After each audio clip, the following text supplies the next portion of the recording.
I've just been intrigued by that idea. When you fall, you get back up, you just did a burpee. I thought that was great. I'm glad you guys do as well.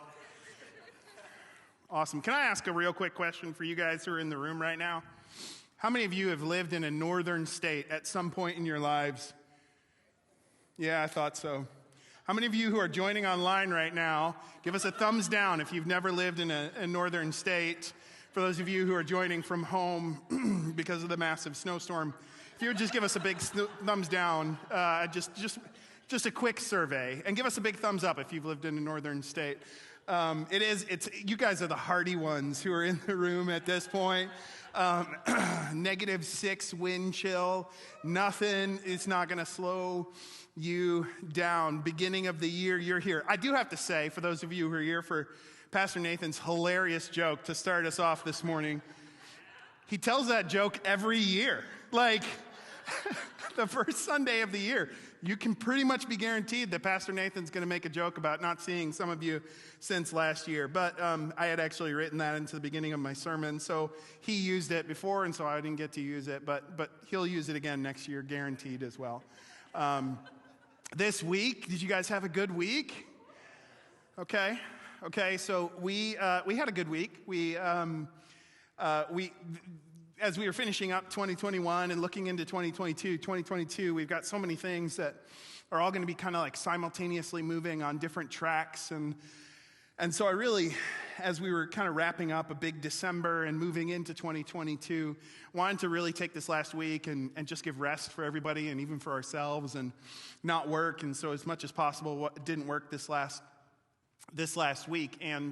And yet, like, through that, we had some good time together. We just wanted to unplug as a family, but then we all got sick. And so, like, all snotty, and so we're testing. All of us came back negative for COVID, which is great, but wearing a mask today just because don't want to hand off whatever bug we've got, because it's miserable. This last week, like, I didn't sleep well. Like, I just was having weird dreams and waking up all through the night, and then there's lots of coughing and snottiness and sneezing and just in general, just kind of a miserable, and it turned like a restful week into like a restless week. Does that make sense? And so all the things that we were planning on doing, some of it was good. Like I smoked some turkey breasts. I didn't smoke. I smoked some turkey breast and some short ribs, and the turkey breasts turned out fantastic, and the short ribs were terrible. Liz really liked it, but that's because she thought I made beef jerky.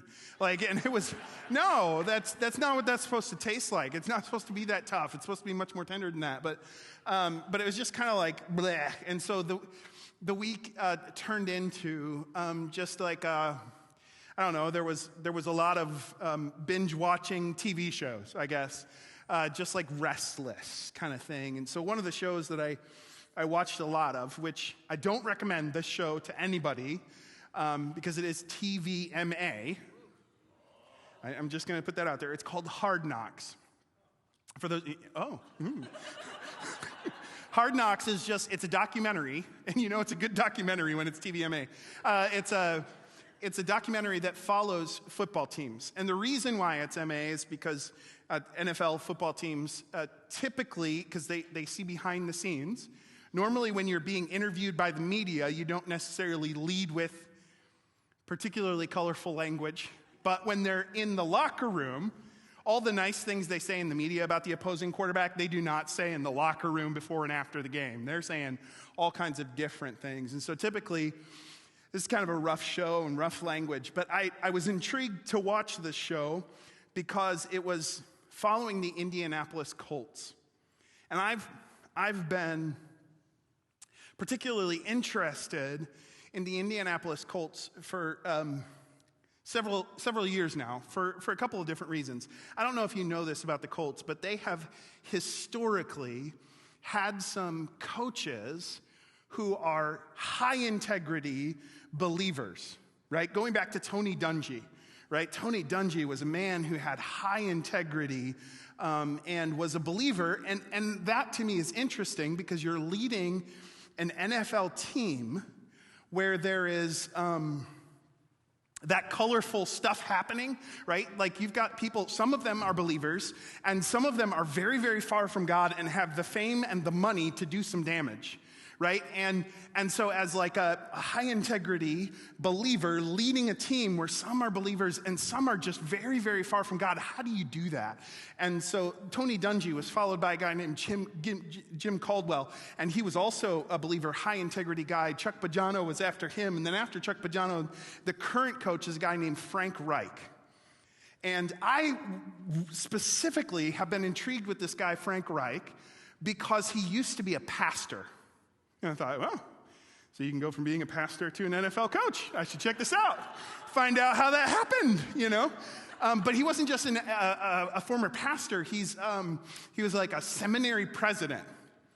And so you've got this former pastor and former seminary president, again, leading kind of a colorful, we'll say nicely, colorful kind of group of people who some are far from God, some are close to God, and just wanting to see what that looked like. And so I was interested to find out what does that look like behind the scenes, and so I enjoyed it. And you can always tell when you're watching these types of shows who the believers are, because either they're using really bad language or they're using really bad Christian language.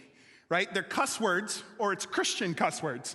Like, it's all the fake cuss words that they're busting out, and I'm like, okay, I like these guys, right? Because they're the ones who are really trying, and in kind of a dark place in often ways, or in many different ways, kind of doing that. And so I started, like, reading about Frank Reich. He was, after he got his MDiv, Master's of Divinity, was a pastor, a seminary president. But before that, because I was interested to know, how do you go from being a pastor to being an NFL coach? Not for my own sake, but just to know, how does that happen? And before that, he was actually a backup quarterback in the 90s on the Buffalo Bills. If you kind of follow football at all in the 90s, the Buffalo Bills were kind of at the height for that team. 4 years in a row, they went to the Super Bowl. 4 years in a row, they lost the Super Bowl. But they went 4 years in a row. Their quarterback at the time was a guy named Jim Kelly, considered one of the greatest quarterbacks of his generation. Well, Frank Reich was drafted to be the backup quarterback to Jim Kelly. He knew he would never bust into the starting lineup because he was behind Jim Kelly. Everybody knew you're behind a generational quarterback. You're never going to make it into the starting lineup. But when they drafted him, the GM said of him, hey, this guy is a generational backup quarterback. And I thought, I don't know if that's a compliment or an insult, but like, he went with it. And he was a backup quarterback for over a decade for the Buffalo Bills. In 1993, right in the middle of that big run for the Bills, Jim Kelly went down in the playoffs. Okay, I don't know if how many of you remember this. In 1993, they were playing against the Houston Oilers. Towards the end of the third quarter, the Bills were down 35-3. 35-3 at the end of the third quarter. Everybody knew the game was over. Jim Kelly's kind of injured, and so they put Frank Reich in, and he leads the team back, and they end up winning it 41-38. It is, to this day, the greatest comeback in NFL football in the history of football. 35-3, they came back and won it.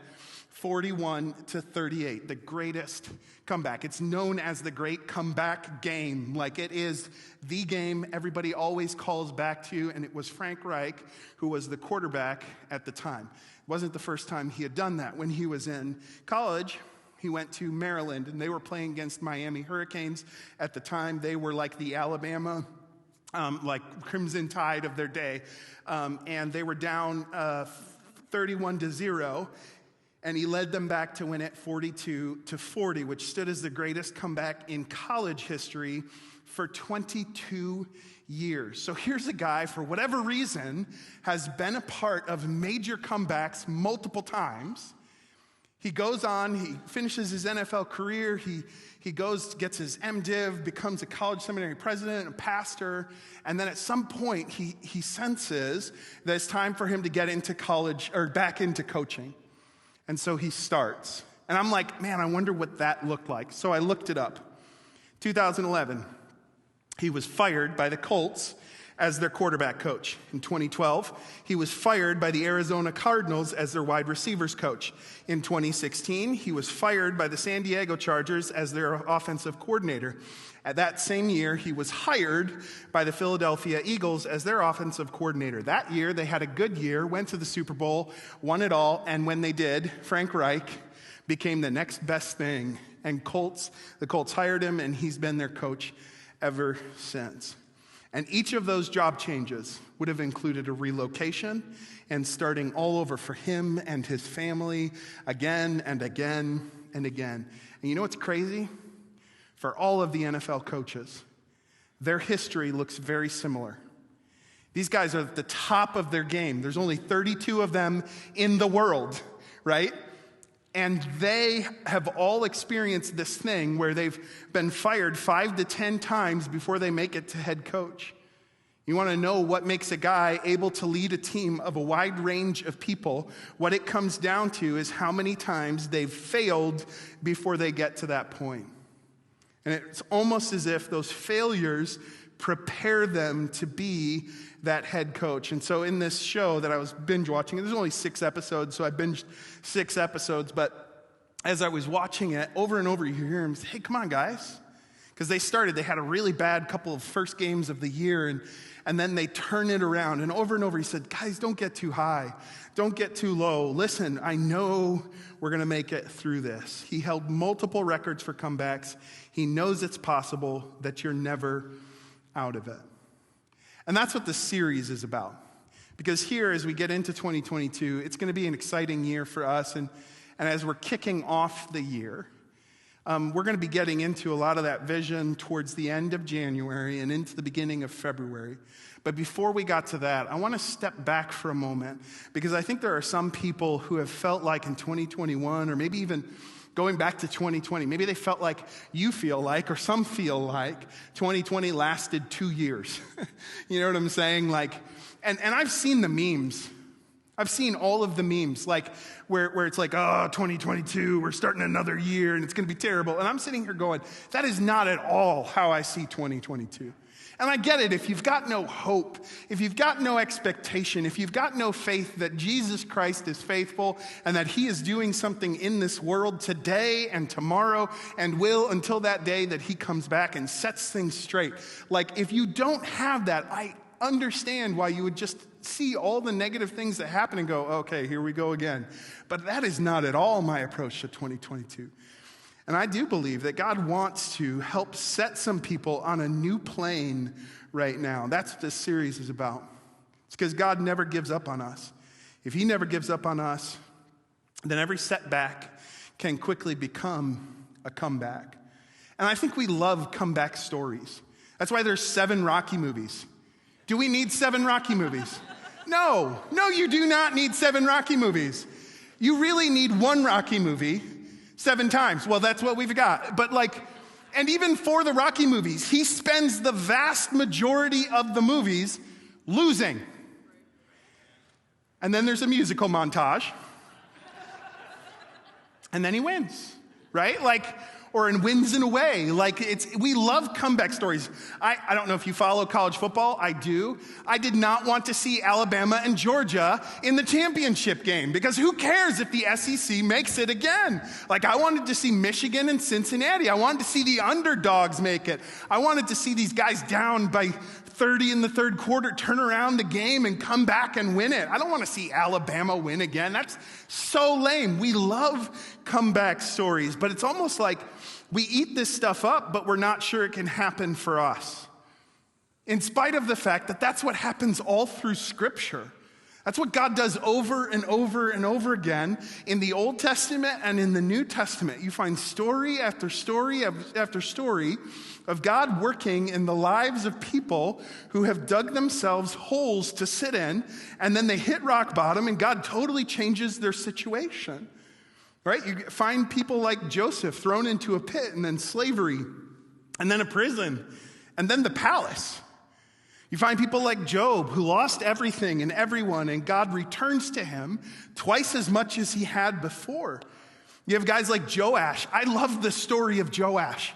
I think it's such an intriguing story. Here's this boy king who was raised in the temple, hidden away because his grandma wanted to kill him. Like, does it get any worse than that? Your grandma's supposed to give you cookies, right? Like, it does not get worse than your grandma wanting to kill you. And he's hiding away in the temple, being raised there. I think it's one of the most incredible stories, and then how God turns that around and uses it. You have guys like Gideon versus tens of thousands, and on and on and on. You have guys like Moses and David and Lazarus and Peter, whom God restores dreams and family and life and purpose to. It happens all through the book as God interacts with humanity, specifically a humanity that has a penchant for digging holes and sitting in them, and then God somehow working in their situation over and over and over again, giving comeback after comeback. I think as much as we love comeback stories, God does more. I believe he is a God who thrills in comeback stories. I think he specifically finds these situations in order to show how great he can make of a difference in someone's life. So, as we begin 2022, if you've experienced setbacks in 2021 or 2020, maybe God wants to begin that comeback in your life. And that's what this series is going to be about. We're just going to read over 4 weeks the stories of 4 different people who God does that in their lives, how he uses them. And I think Moses is a great example of this. I think Moses, even at the beginning of his life, right, even his birth and the way because of the fact that the Pharaoh wanted to take control of the population trajectory of the Jewish people, he puts out the edict that all male children must be killed. And so right at the beginning, his life is threatened. And so his mother hides him in a basket and puts him in the river, where then the Pharaoh's daughter, the princess, draws him out of the water, names him Moses, because he was drawn out. And the stage is set, even at birth, for him to be the one whom God uses in order to draw his people out of Egypt. And so you see this trajectory start even from that young age. But then you follow his story. And I'm going to start reading. I want to read some of his story from Acts chapter 7. This is when Stephen is talking about some of these stories in the Old Testament, and you kind of get insight that you don't even find in the original story, because by the power of the Holy Spirit, he points things out that maybe nobody else would have known otherwise. And so Stephen here points out some things about Moses and his story. So I'm going to start reading in Acts chapter 7, verse 22. Here's what it says. Moses was taught all the wisdom of the Egyptians, and he was powerful in both speech and action.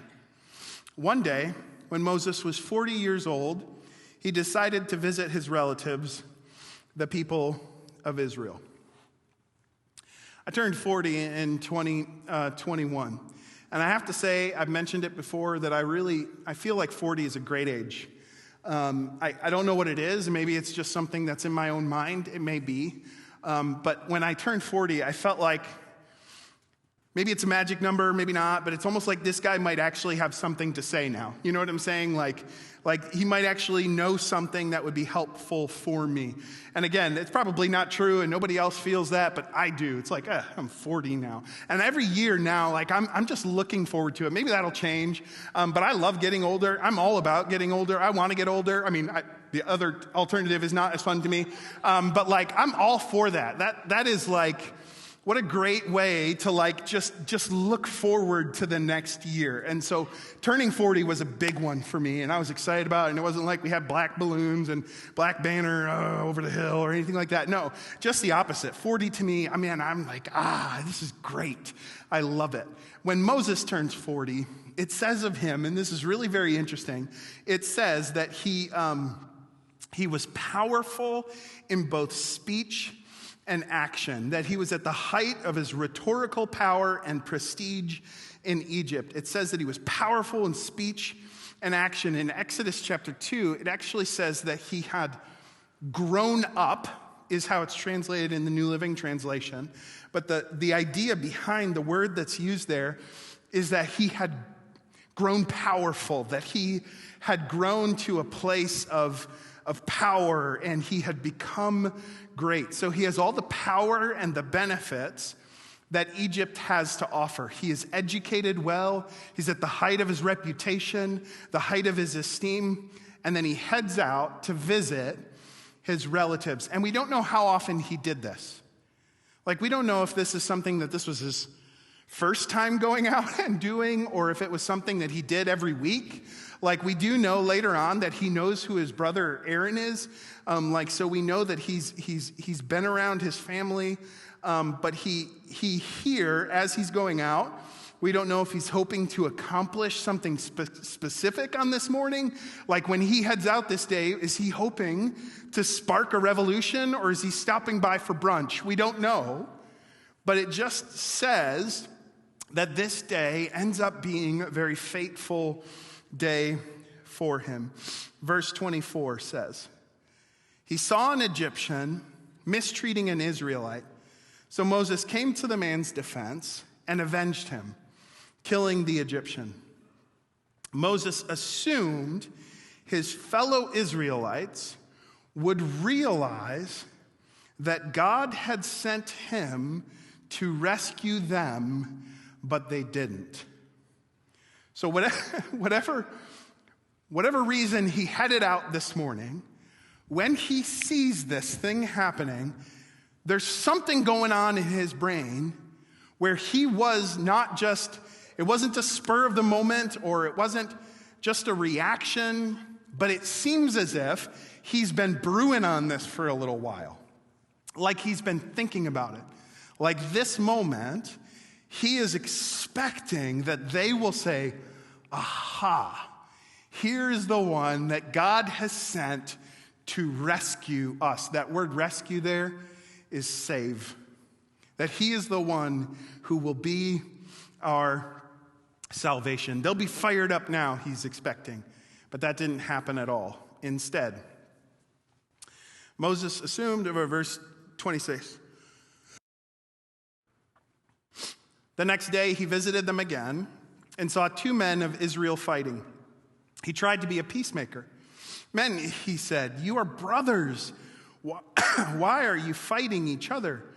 But the man in the wrong pushed Moses aside. Who made you a ruler and a judge over us, he asked. Are you going to kill me as you killed that Egyptian yesterday?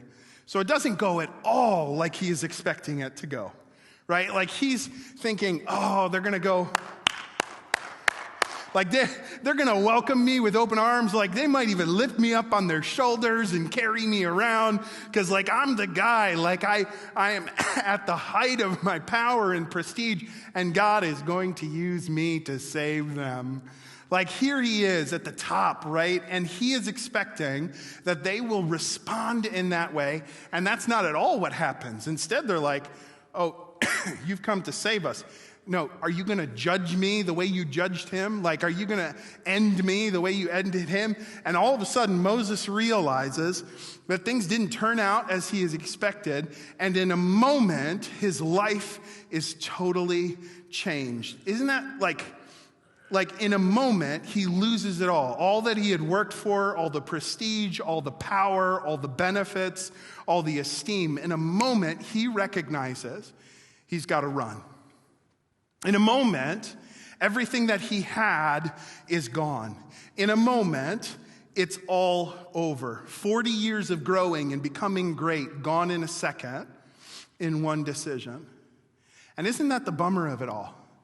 Like, sometimes you can spend 40 years building something, and one snap decision, and all of a sudden it's all gone. That any one of us, in a moment, can make a decision that can tear apart our families, that can tear apart our friendships, that can tear apart the incredible things that God has done in our lives. That in a moment, and here's the thing, we're going to make mistakes, right? Like, we're guaranteed we will all fall. Why? Because we're in a fallen world. Because we're in a fallen world, we'll all fall. And so we've got this like incredible tension in our lives where, man, we recognize that in a moment we can make a stupid mistake that could ruin everything for us. And on top of that, there's like this penchant for it. Like we have this disposition, this sinful nature inside of us that kind of drives us towards that. And in a moment, it can all be broken. And in a moment, we can lose it all. And yet, in a moment, God can use that and turn that thing around. That's what I love about this. I mean, because I don't think it was a snap decision for Moses. I think he had been brewing on it for a while. I don't know how many times he had gone out. I don't know. Some people think that Moses was like in this world where he didn't feel like an Egyptian and he didn't feel like a Hebrew, and so he was kind of torn between the two. And I don't know if that's true or not, but I do know that it sure seems like he had been chewing on this for a while, so that when this moment came, he acted on it expecting a specific outcome, and instead of that thing being the outcome, he has to run for his life because he knows, man, if he's heard about it, everybody's going to be hearing about this before too long. 3 people can keep a secret if 2 people are dead, right? Like he knows this is over, and so he takes off. He flees, verse 29 of chapter 7. When Moses heard that, he fled the country and lived as a foreigner in the land of Midian. And there his 2 sons were born. 40 years later, in the desert near Mount Sinai, an angel appeared to Moses in the flame of a burning bush. Here I want to skip over to Exodus chapter 3, because Exodus chapter 3 really goes in depth on this moment. And I want to read from this story, which you've read tons of times, from Exodus chapter 3 there, where God speaks to Moses in this moment, 40 years after he had run for his life and lived as a shepherd in the land of Midian. So, verse 1 of Exodus chapter 3 says, "One day, Moses was tending the flock of his father-in-law, Jethro, the priest of Midian. He led the flock far into the wilderness and came to Sinai, the mountain of God." So the dream has been gone for him, right? So if this is 40 years later, and you recognize 40 years in Egypt, 40 years in Midian, then 40 years leading the people, that means that at this point, he has lived there as long as he had lived previously in Egypt. I recognized again this morning that I am no longer Wisconsin, right? Like I get outside, I'm like, it's cold out. And this morning I drove the minivan in, which means that the seat warmers weren't quite as warm. And so like, it was like, oh, so cold. And my blood is thinned. And I mentioned to you that all kind of changed for me about 2 years ago when I realized that nowadays when somebody asks me where I'm from, I really shouldn't say Wisconsin anymore, because I have lived as long in Springfield, Missouri, as I lived in Wisconsin. I moved here when I was 19. I'm 40 now, so that means officially now I've lived for a year longer here than I ever lived there. And so when I go back up to Wisconsin this time of year, and it's like a foot of snow on the ground, and it's freezing cold outside, I'm like, I'm ready to go back to Springfield. And I love Springfield. I love this city, and I love Missouri. When I first moved here, I'll just be totally honest with you. This morning, my kids looked outside, and they see this dusting of snow, and they go, whoa, it's a winter wonderland. And I'm like, you kids have no idea what you were talking about, right? But when I first moved to Missouri, I referred to it as misery, right? But now it's like Missouri, right? And Springfield, it's the field of springs. I love this place. I love this town. And I'm even okay with just a dusting or two of snow throughout the year. When I first moved here, one of the first sermons I preached, I was talking about how you guys don't get any snow here. And I think I know who said it, but I won't say it out loud. But I'm like, oh man, you guys don't get any snow here. I wish it snowed here like it did when I was back in Wisconsin. Somebody said, go back. And I was like, And I know who it was. I won't say their name out loud because they still attend Praise. But that's what I feel like now. Like, I'm really okay. I mean, yes, of course, I want my kids to be able to sled down the hills and do the whole thing. And it's okay to have a little. But like, man, like my blood has thinned. Why? Because I've lived here longer than I lived there. And even for Moses in this moment, like 40 years on. I mean, and we hear that and we think about that, but man, that dream is dried up, right? Like, whatever he thought God was going to use him for is dead. At the end of 40 years, it did not happen. Everything fell apart, right? Like it's not just a setback. It's done, it's dead, it's over, because he has been a shepherd for 40 years, an outlaw, on the run, expat, hiding away for 40 years. It's gone, it's over. And if God wanted to deliver the people, he'll deliver the people, but he's not going to use Moses. He's been a shepherd in Midian. Like, there's nothing left for him, right? Or so he thinks. 40 years later, Moses was tending the flock of his father-in-law Jethro, the priest of Midian, and he comes to the mountain of God. And there the angel of the Lord appeared to him in a blazing fire from the middle of the bush. Moses stared in amazement. Though the bush was engulfed in flames, it didn't burn up. What in the world is going on here? Moses is amazed. This is amazing, Moses said to himself. Why isn't that bush burning up? I must go and see it. And so his curiosity leads him to this place with no idea what is about to happen or how it's going to change the rest of his life. Verse 4.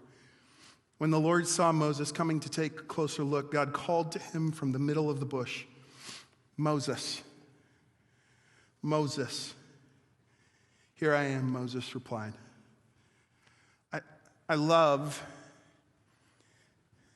and I don't know, this was the first time Moses heard God speak his name, or first time in a while, but he hears that. And man, I just believe this year that there are some people who have never heard God speaking to them that are going to hear him call their name this year. And man, that's my prayer even in this series, that some who've experienced that kind of thing that we're talking about, like a setback, things falling apart, that this would be the beginning of God starting a comeback for them. Moses, here I am, Moses replied. Do not come any closer, the Lord warned. Take off your sandals, for you are standing on holy ground. I am the God of your father, the God of Abraham, the God of Isaac, and the God of Jacob. When Moses heard this, he covered his face because he was afraid to look at God. Then the Lord told him, I have certainly seen the oppression of my people in Egypt. I've heard their cries of distress because of their harsh slave drivers. Yes, I am aware of their suffering. Verse 8, so I have come down to rescue them from the power of the Egyptians and lead them out of Egypt into their own fertile and spacious land. The word Moses used when it said that he expected them to receive him as the one who had come to save them, to rescue them, is used here. That God has come down to rescue his people and deliver them into their own fertile and spacious land. Verse 9, look, the cry of the people of Israel has reached me, and I have seen how harshly the Egyptians abuse them. Now go, for I am sending you to Pharaoh. You must lead my people, Israel, out of Egypt. You, Moses, the drawn out one, are going to draw my people out of Egypt. I'm going to save them, and I'm going to use you to make it happen. How much do you think in that moment things came rushing back for him? Like how much from that moment 40 years before, how much from his own expectations, which he had tried and failed, and he had expected and it didn't happen. And if God would have had this conversation with him 40 years earlier, like how would Moses have responded?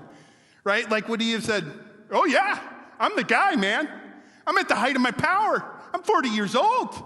I got this thing. Rhetorically, I can do it. Power-wise, man, and prestige, I got it. I'm your man. But God was doing something, right? For 40 years, it wasn't the right time then. It wasn't the right time for the Israelites, and this is. Even if you back up to the last couple verses of the last chapter, it says, God had heard their groaning, and he remembered his covenant promise to Abraham, Isaac, and Jacob. He looked down on the people of Israel and knew it was time to act. This is the moment. It wasn't time before. Now it's the time to act. See, before, Moses thought he was the salvation. And now he knows, man, I just can't do it in my own power, right? And you can see that even in how he responds. But even for them, I don't know if we're supposed to get it or not, but it sure seems like we're supposed to pick up, in spite of the fact that the Pharaoh had put out an edict that they had to kill their sons, that they weren't even ready to be rescued yet. When the time came, Moses is like, hey man, they're going to know I'm here to save them. And the guy's like, oh, you're here to judge me, huh? Can you pick up from that? That not only was Moses not ready, but that the Israelites weren't ready either. But then over the next 40 years, through that process, the people begin to call out all the more for God. And God says, now is the time to act. And so just as much as he was working and preparing Moses, he was working and preparing the people. See, I think sometimes the setback is not a setback, it's actually a setup. I think sometimes when we think everything's falling apart, it's not. It's falling into place. See, I think sometimes when we're approaching something and we think, oh man, this is the moment, and it doesn't happen, we don't recognize that there's a whole lot of other pieces that need to fall into place, and God is going to do that in his time and in his way. I don't know what he needed to do with Moses. I don't know if him shepherding the sheep was necessary before he could shepherd the people, or if he just needed to make him the meekest man alive through being in Midian for 40 years so that then he could lead a people who needed the meekest man alive to lead them. I don't know what all God needed to do in Moses. God did. And I don't know what all God needed to do in the people of Israel. God did. But he did it during those years, and Moses had no idea it was happening. And so he had 40 years in Egypt, and then God is preparing him in another 40 years to be able to lead those people, and so that when the moment comes, God starts this thing, and he starts bringing it to fruition. All of the sudden, Moses goes, okay, God's at work here. And then he responds. Moses protests. Who am I to appear before Pharaoh? Who am I to lead the people out of Egypt? Do you think that would have been his response 40 years before? I don't think so. I don't think so. I think he would have had a totally different approach 40 years before. And I'm not saying this is the right approach, but I'm saying Moses is a different man now than he was then. And there was something about what God did in him, even through this time when he thought it was it's over. It's done. I'm just going to go be a shepherd, live in Midian for a while. God wasn't done with him. He was still working in him just as much as he was working in his people. Who am I to lead the people of Israel out of Egypt? God answers, I will be with you. And this is your sign that I am the one who has sent you. When you have brought the people out of Egypt, you will worship God at this very mountain. Don't you love it when God does that? He says, here's your sign. When you're done with the project, you'll know I was with you. Because that's what he does here. He says, here's how you know. You know, when you've led them out and you show back up at this mountain, you'll go, ha, God was with me.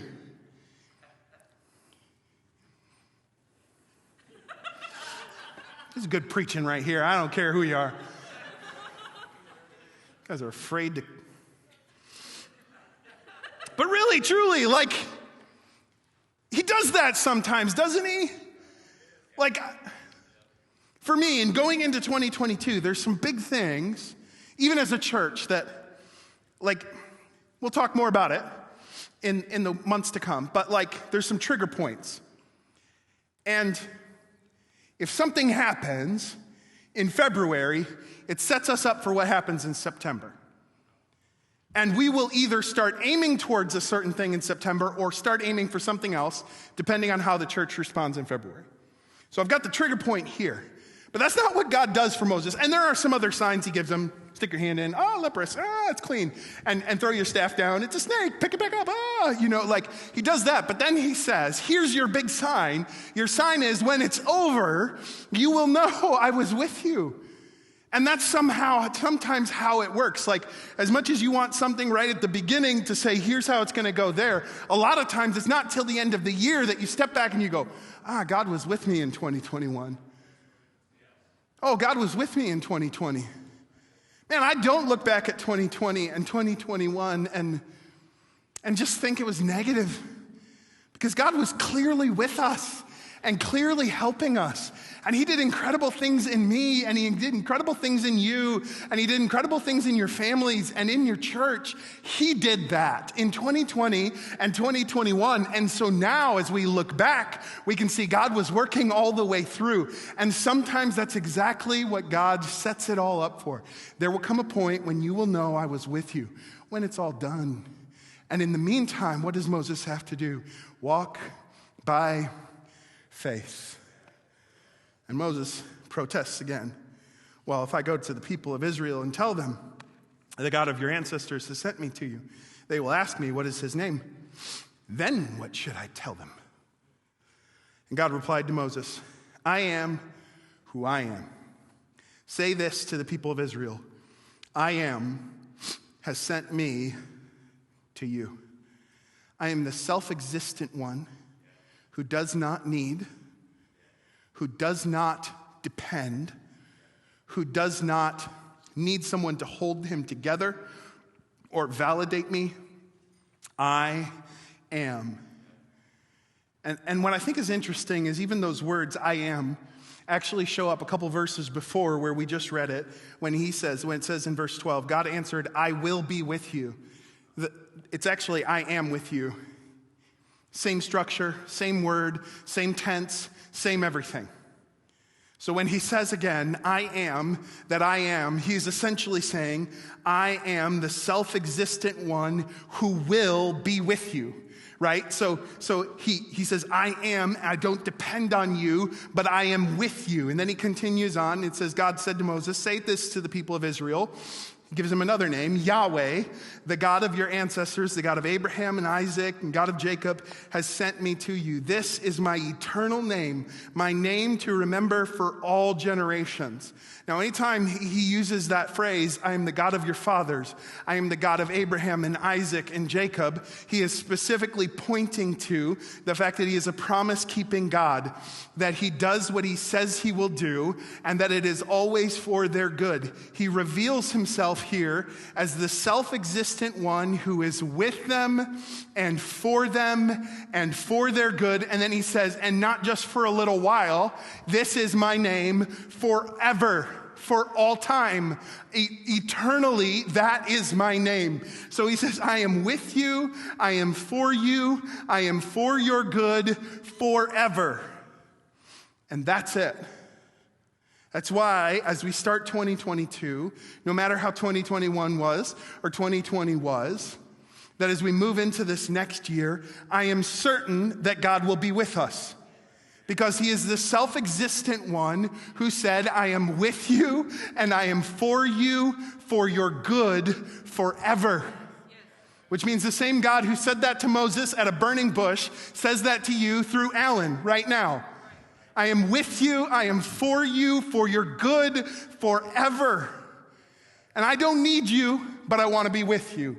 And I'm going to be with you forever. And he promises that, and he says that. And that's why, no matter the setback, there is always room for a comeback, because the one who is not dependent on us, whom we cannot fail to the point of ever messing it up beyond recognition, right? Like, we will fall, there will be mistakes, there will be things that we do because we live in a fallen world. We will say the wrong thing at the wrong time and upset somebody in a certain way. Like, that just happens. But he is the self-existent one, right? Like, he doesn't need us to be perfect. He knows we're not going to be perfect, and he is still the self-existent one. I am that I am. And even if we screw it up, he doesn't. Even if we fail, he doesn't. And that doesn't stop him from being God. And he has promised to be with us, for our good, forever. So Moses says, who am I? And God says, I will be with you. And Moses is like, I used to be a somebody. Now I'm a nobody. I got nothing left.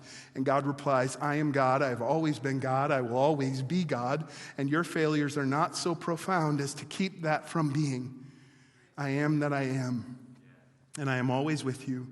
And I am always for you and for your good forever. And that is enough. So go back. And he does. And when he does, he leads the people out. And he experiences God time and time again, God's judgment on the gods of Egypt. And he experiences a moment when God leads him to the water with all the people at his back, with no ability on his own to accomplish what needs to happen. And yet he says to him, put your staff out, and he does, and the waters part. And then they go through on dry ground, and they sing songs. And then they experience supernatural provision of food. God gives his law, and he reveals himself to Moses. I mean, just beautiful things through that last 40 years of his life, but that he was not ready for after the first 40 years of his life. Sometimes those setbacks are setups.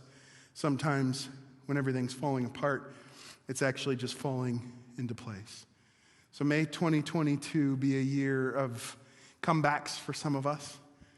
May it be a year in which all of us, because of who he is, and not because of who we are, but because of who he is, because of the fact that he is the self-existent one who doesn't need us, but has said, I am with you, and I am for you, and I am for your good forever, because of who he is and because of what he has done. May we never lose hope. May we never expect that it's too late or believe that there's no way God can use me now, because God is the type of God who always loves comeback stories. He always is working to turn things for good. He's always at work. Jesus said, my Father is working, has been working, and is working until now, and so am I. And that's the thing. We rest because he is working. And that was something that I just believe that the Lord spoke to me even this last year, is that he's working so I can rest. Doesn't mean I don't have to do things. It means that mentally, emotionally, I don't hold myself up, because God's the one who's at work. He is with me. He is for me, for my good, forever. And it is not dependent on me to hold him up. Just the opposite. I am that I am. I am the self-existent one. And yet I am with you, and I'm for you, and for your good forever. That's the story of Moses and how God works in his life.